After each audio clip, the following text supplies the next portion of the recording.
All right, on learning target 8, you're verifying identities, just like we did in learning target 6 and learning target 4. But again, this time we have double angle things, half angle things, so we have an identity that you can start with at least. Okay? So on the first one, I see tangent 2 theta. So from your identities from yesterday, you should know that tangent 2 theta is 2 times tangent theta over 1 minus tangent squared theta. That's just the identity. Okay? I can't do anything else with that, but I can try to make the right-hand side equivalent to that. It is equivalent, hopefully, so we're going to try to make it look exactly the same. So on the right-hand side, what are some things that you guys know you could try?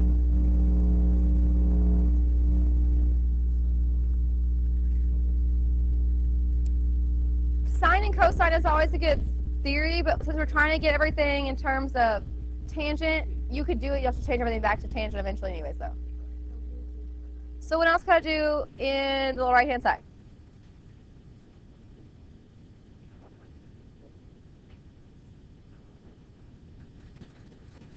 You can't just divide by tangent.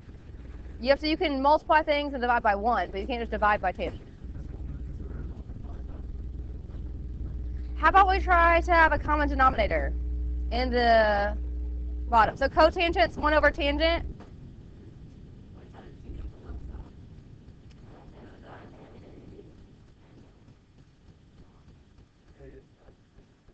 At least now everything in terms of tangent, if you change cotangent to 1 over tangent, everything's in terms of tangent. And then I can try to find a common denominator.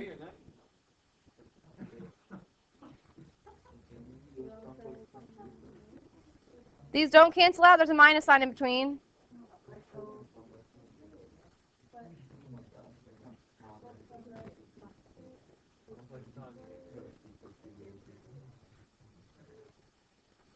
So we have 1 over tangent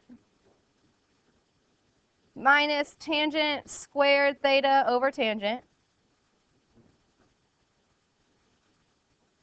If we simplify that and combine everything, you have 1 minus tangent squared theta over tangent. That's looking really close to what I need to have that's on the left-hand side.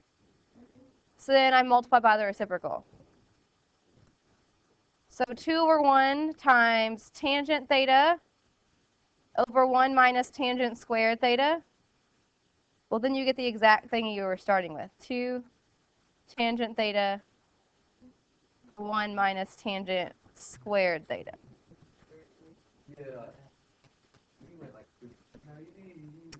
So, questions about where any of those pieces came from? Because I explained it and no one's asking questions in the middle.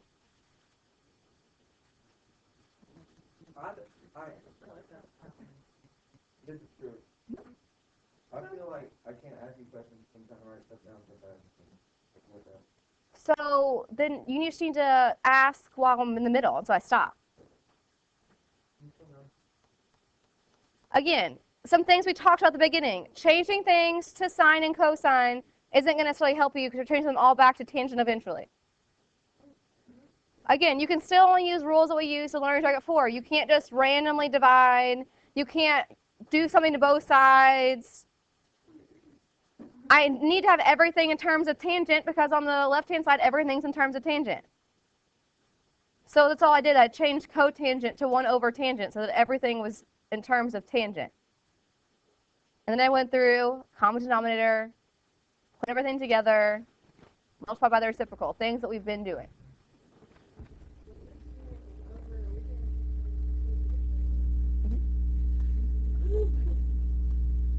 Questions about the first one?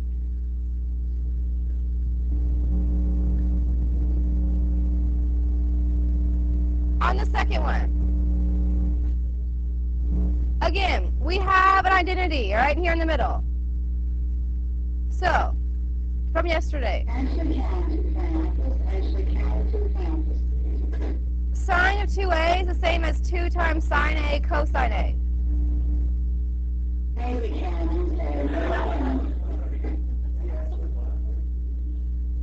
So, everyone knows where this came from. I just make this up. It's identity from yesterday, not one you have to memorize. They're on the pre-calculus sheet.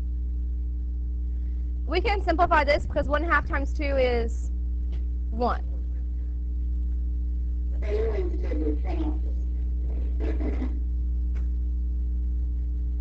So I have 1 plus sine A cosine A.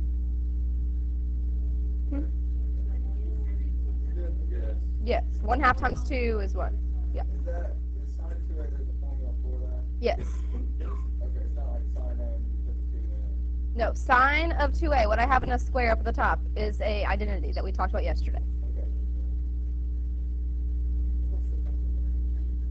Other questions on the left-hand side? All right, on the right-hand side. Everything on the left-hand side is in sine and cosine. So we can change everything on the right-hand side into sine and cosine. So I have 1 over cosine A plus sine A over 1 over cosine A. You could find a common denominator in the numerator if you wanted to, but that's going to be a lot of work. I'm just going to start by multiplying by the reciprocal, though I don't have any fractions over fractions. So I have 1 over cosine A plus sine A over 1 times cosine A over 1.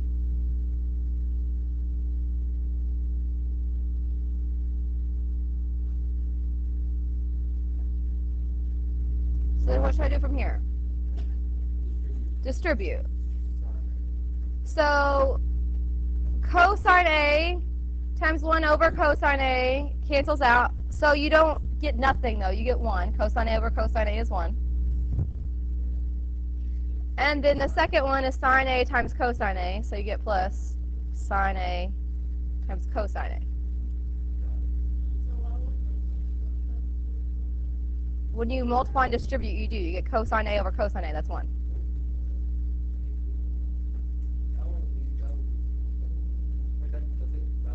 It equals the other side, so we're done. Oh, so you have to do a little bit of both sides. Yeah.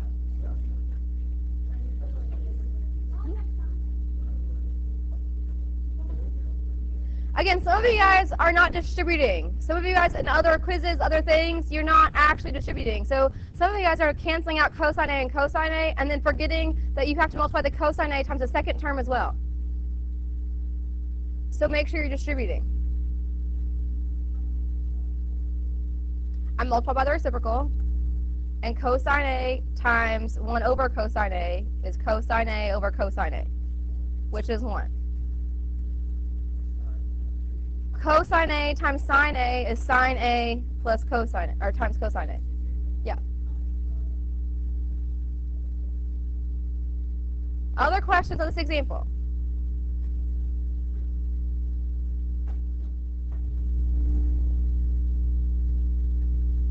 All right, last one.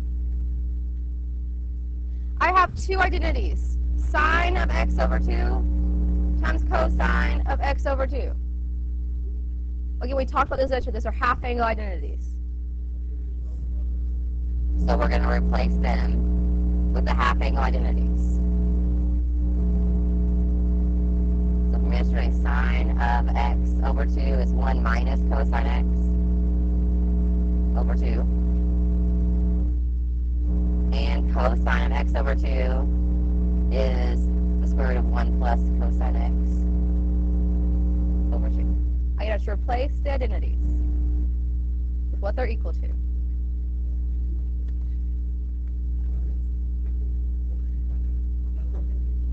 That's the identity.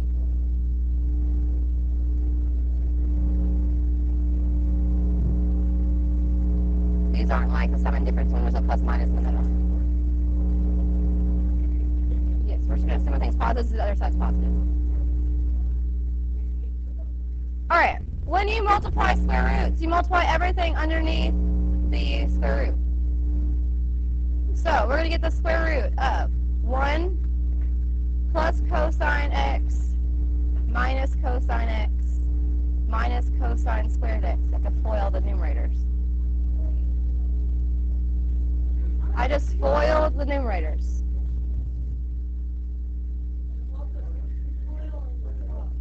Mm-hmm.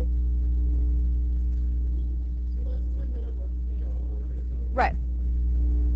They have opposite signs, so positive cosine and negative cosine cancel out.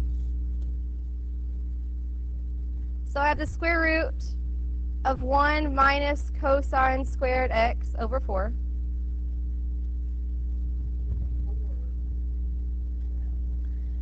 If you look at the right-hand side to see what we're trying to accomplish, we're trying to get the sine x over 2.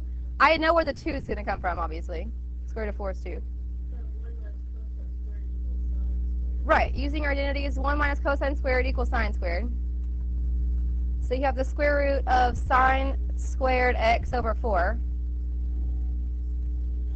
So take the square root of the numerators and denominators separately.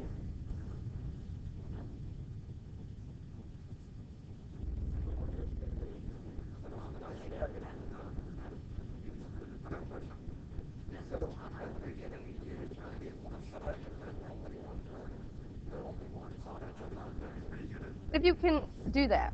Right, so you don't want to. But for these, all of these, you have identities for all of them. Ideally, you don't want If it ends up that way, it ends up that way. But yeah.